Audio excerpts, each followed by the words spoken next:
अब इधर क्या हुआ, जैसे ही 30 अक्टूबर को अयोध्या के अंदर क्या है, रथ यात्रा पहुंची, तो उसी समय कौन, सपा पार्टी के अंदर, पर सपा उस समय बनी नहीं थी, समाजवादी पार्टी उस समय कौन थी, जनता दल ही थी। ठीक है, जनता दल कहां पर रूल कर रही थी, यूपी में। कहां पर, जनता दल, ठीक है, यूपी में रूल कर रही थी, जिसके सीएम कैंडिडेट कौन थे, मुलायम सिंह यादव। मुलायम सिंह यादव। मुलायम सिंह यादव ने क्या किया, राम भक्तों पर गोली चलवा दी। ठीक है, जिसके अंदर करीबन करीबन जिसे कहते हैं ना ओपन फायर करना। ठीक है, ओपन फायर करवाया, इसका कारण ये था कि वो लोग एग्रेसिव हो गए। आज जो हम अयोध्या की बात कर रहे हैं, राम मंदिर जो बन रहा है, उसका छोटा इतिहास नहीं है, आज में नहीं है। 1990 के अंदर लोगों ने ओपन फायर झेला है, मतलब उसमें सीधा गोली खाई है सीने पर, और करीबन करीबन 20 लोग मारे गए उसके अंदर।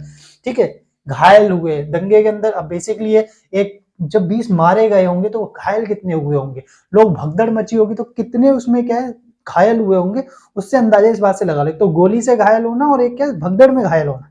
ठीक है, तो इसी वजह से क्या हुआ, मुलायम ने ओपन फायर करवाया कि भाई ऐसा क्यों, जरूरत क्या थी आपको, है ना, क्योंकि पता है जो सपा थी, जो क्या नाम है, जे उस समय सपा की जगह जनता दल था, तो जनता दल को क्या है, मुस्लिम वोट बैंक उसको बड़ा समर्थन था कि यार मुसलमान मेरे वोट ना चले जाए। इसी वजह से उन्होंने क्या है, बाबरी मस्जिद को बचाने के लिए, ठीक है, राम भक्तों पे सीधी गोली चलवाई थी।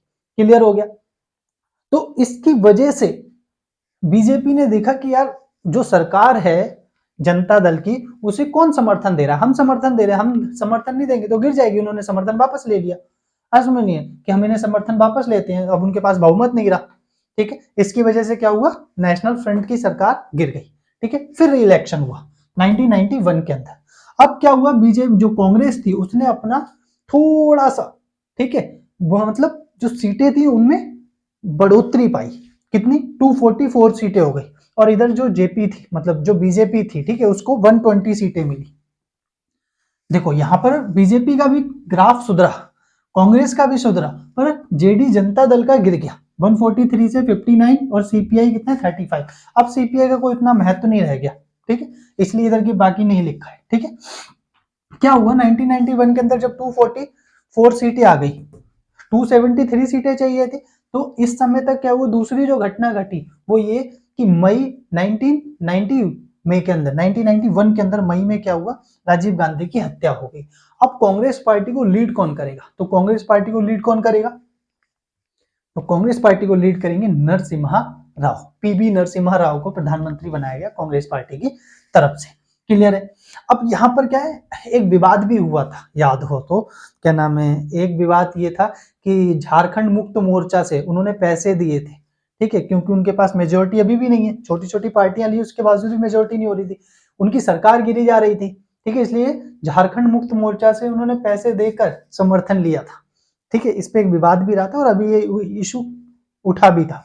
ठीक है, लोकसभा में। उसके बाद क्या हुआ, उसके बाद ये हुआ कि भाई 5 साल इनकी पूरी सरकार चली। ठीक है, इन्होंने ही क्या है, न्यू इकोनॉमिक पॉलिसियों को आगे बढ़ाया। ठीक है, इसी समय क्या है ना, हमने एक मिस और कर दिया कि यहाँ पर एक प्राइम मिनिस्टर बीच में और हुए। वो कौन हुए, वो चंद्रशेखर हुए। कौन, चंद्रशेखर। चंद्रशेखर को भी क्या बोलते हैं, दिसंबर मई 4 महीने के लिए प्रधानमंत्री बनाया गया। कैसे, जनता दल का उन्होंने क्या, जनता दल से 143 सीटें थी, और इधर किसने सब, कांग्रेस ने भी इनको समर्थन दे दिया। सिर्फ कितने महीने, 4 महीने, और जिसका इंपैक्ट ये पड़ा बाद में, कांग्रेस ने समर्थन वापस ले लिया। इसी वजह से उनकी सरकार गिर गई। किसकी, चंद्रशेखर की। चंद्रशेखर के टाइम में 3 घटनाएं अच्छी हुई। पहली घटना यह कि उन्होंने न्यू इकोनॉमिक पॉलिसी को लागू करने के लिए कदम उठाए। इसकी वजह यह थी, भारत का क्या है, जो फॉरेक्स रिजर्व था वो खाली था, यानी कि $2 बिलियन तक पहुंच गया था। हम 14 दिन तक व्यापार करने लायक हमारे पास क्या नहीं बचा था, विदेशी मुद्रा नहीं बची। ठीक है, हमारा देश उसी तरीके से हाल हो जाता जैसे आज श्रीलंका और पाकिस्तान का है। तो भाई ऐसे में क्या करना चाहिए, फटाफट इन्होंने गुपचुप सीधे क्या है, वर्ल्ड बैंक IMF से बात करना शुरू की, और ब्रिटिश गवर्नमेंट से बात की, और अपना सोना गिरवी रखने को तैयार हो गए कि यार ऐसा करते, एयरलिफ्ट करवा देते, रातों रात सोने को क्या है दूसरे देश गिरवी रखवा देते और उसके बदले फॉरेक्स रिजर्व ले लेते। क्लियर। IMF ने हमें क्या है, $6 बिलियन का कर्जा दिया, और इस शर्त के साथ कि आप अपनी इकोनॉमी खोल दोगे, मतलब इसमें दूसरे देश आपके देश में आके बिजनेस करेंगे। पहले 1991 से पहले हम परमिशन नहीं देते थे, हमने लाइसेंसिंग नीति अपना रखी थी, कोटा बना रखा था कि लाइसेंस कोई भी आएगा बिजनेस करने तो उसे लाइसेंस लेना जरूरी है, ठीक है। तो इन सबको हटाना पड़ेगा, हमने मान लिया ठीक है हम हटा देंगे क्योंकि इकोनॉमिक कंडीशन ठीक नहीं थी और उसके बिना आईएमएफ क्या नहीं दे रहा था, कर्जा देगा नहीं, क्लियर है। तो इसीलिए क्या है, इन्होंने दो काम किया और तीसरा ये किया विदेशी नीति में, जब खाड़ी युद्ध चल रहा था, खाड़ी मतलब जो कुवैत पे कब्जा कर लिया था इराक ने, ठीक है, उसकी वजह से क्या है जो अमेरिकी लड़ाकू जहाज थे उनको क्या है मतलब रिफ्यूलिंग के लिए, ईंधन भरवाने के लिए भारत ने परमिशन दे दी कि ठीक है आप क्या है यहाँ से हमारे जो एयरपोर्ट है उनसे अपने लड़ाकू जहाजों को उतारो, ये फ्यूलिंग करो रिफ्यूलिंग करो, उसके बाद उड़ान भरो, क्लियर है। ये बहुत बड़ी बात है, अमेरिका से एक तो संबंध अच्छे बनाना हुआ और दूसरे नंबर पे क्योंकि यूएसएसआर कमजोर हो गया था, इंडिया भी इस समय कमजोर दिख रहा था इकोनॉमिकल कंडीशन पे, इसलिए उन्होंने परमिशन दे दी और अमेरिका थोड़ा पास आने लगा इंडिया के। 1991 में इलेक्शन हुआ, नरसिम्हा राव प्रधानमंत्री बने, उन्होंने नई आर्थिक नीतियों को जारी रखा बढ़ाना, ठीक है। तो बीजेपी कितना है 120, क्लियर हो गया। अब आ जाओ 1996 के अंदर, जब 5 साल बीत गए उसके बाद जब इलेक्शन हुआ तो कांग्रेस हार गई, कितना 140 सीटें मिली 140 और बीजेपी को कितना मिला 161। यहां पर समझने वाली बात है जेडी जनता दल को कितना मिला 46 और सीपीआई को 32। तो यहाँ पर बीजेपी के जो मतलब क्या बोलते हैं कैंडिडेट थे, जो प्रधानमंत्री कैंडिडेट थे वो कौन थे, अटल बिहारी वाजपेयी। अटल बिहारी वाजपेयी को राष्ट्रपति ने क्या किया, न्योता भेजा कि आप आइए शपथ लीजिए, न्योता भेजा। तो अटल बिहारी वाजपेयी ने क्या किया, उस न्योते को एक्सेप्ट किया और प्रधानमंत्री के पद पर शपथ ली। पर उनसे कहा गया कि बहुमत सिद्ध करना है। देखो 161 सीटें सबसे बड़ी पार्टी बनकर उभरी, पर चाहिए कितनी थी 273, यानी कि 100 से ज्यादा सीटें चाहिए थी। उन्होंने छोटी छोटी पार्टियों को इकट्ठा करने की कोशिश की और उनकी क्या है टोटल सीटें नहीं हो पाई, यानी एक सीट से उनकी सरकार गिर गई। यदि उनके पास एक वोट और होता तो वो क्या है जो कॉन्फिडेंस था, कॉन्फिडेंस मोशन जीत जाते, विश्वास प्रस्ताव। पर क्या हुआ, विश्वास प्रस्ताव वो हारते दिखे, इसीलिए उन्होंने इस्तीफा लिख के दे दिया। सबसे कम प्रधानमंत्री रहने वाला जो प्रधानमंत्री है वो अटल बिहारी वाजपेयी है। 1996 के अंदर मात्र 16 दिन वो क्या रहे प्रधानमंत्री रहे, उसके बाद उन्होंने इस्तीफा दे दिया, क्लियर है। अब उसके बाद क्या हुआ तो उसके बाद जो पार्टी बनी, ठीक है, वो कौन बनेगा भाई प्रधानमंत्री अब, आ रहा समझ में। तो एच.डी. देवगौड़ा जेडीएस से थे, जनता दल सेकुलर, क्लियर है, जनता दल सेकुलर थे वो क्या बने प्रधानमंत्री बने। उन्होंने बहुत सी पार्टियों को मिलकर, अब समझना यहां पर क्या था, नेशनल फ्रंट खत्म हो गया, अब यूनाइटेड फ्रंट बना लिया था। 1996 के अंदर यूनाइटेड फ्रंट बना जो 1998 तक चला, ठीक है। एच.डी. देवगौड़ा भी फिर क्या है राष्ट्रपति वो प्रधानमंत्री रहे, ठीक है। और उसके बाद क्या हुआ, उनका समर्थन हटा, यानी बहुमत नहीं मिल पाए, तो इंद्र कुमार गुजराल बने, ठीक है। ये दो प्रधानमंत्री बने जो किसके थे, यूनाइटेड फ्रंट के थे।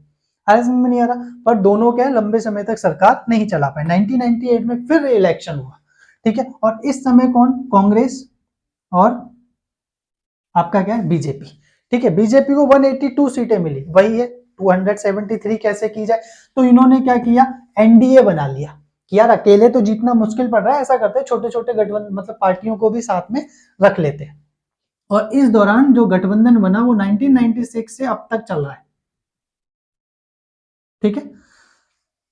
इसके बाद क्या हुआ, वही समस्या कि 1998 के अंदर वही 1 ईयर के बाद उन्हें फिर इस्तीफा देना पड़ गया क्योंकि वो बहुमत सिद्ध नहीं कर पाए, एनडीए को पूरा बहुमत नहीं मिला। फिर 1998 में फिर इलेक्शन हुआ और बीजेपी को क्या फिर 182 सीटें मिली। अब छोटी छोटी पार्टियों के साथ उन्होंने पूरे 5 साल सरकार चलाई 2004 तक, क्लियर है। और 2004 के अंदर जब इलेक्शन हुआ तो उसे कम सीटें मिली 138 और 145 किसको मिली, कांग्रेस को मिली, ठीक है। इस समय मनमोहन सिंह कौन बने, प्रधानमंत्री बने, क्लियर है, मनमोहन सिंह बने। इसके कई कारण हैं कि 2004 का इलेक्शन बीजेपी क्यों हार गई। तो अटल बिहारी वाजपेयी कह देते हैं कि 2002 के दंगे हुए थे, उसके कारण क्या है गुजरात के कारण मतलब नेशनल लेवल पे हमारी छवि खराब हुई।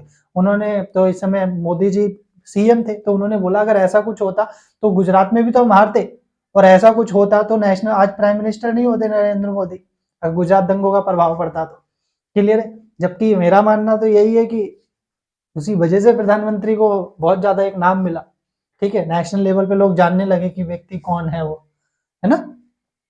बीजेपी को एक मतलब हिंदुत्व वाली पार्टी माना जाता है ना, यही तो कारण है। आगे देखते हैं, 2009 के अंदर 206 सीटें और 116 बीजेपी को। 2009 में और परफॉर्मेंस क्या हुआ, गिर गया।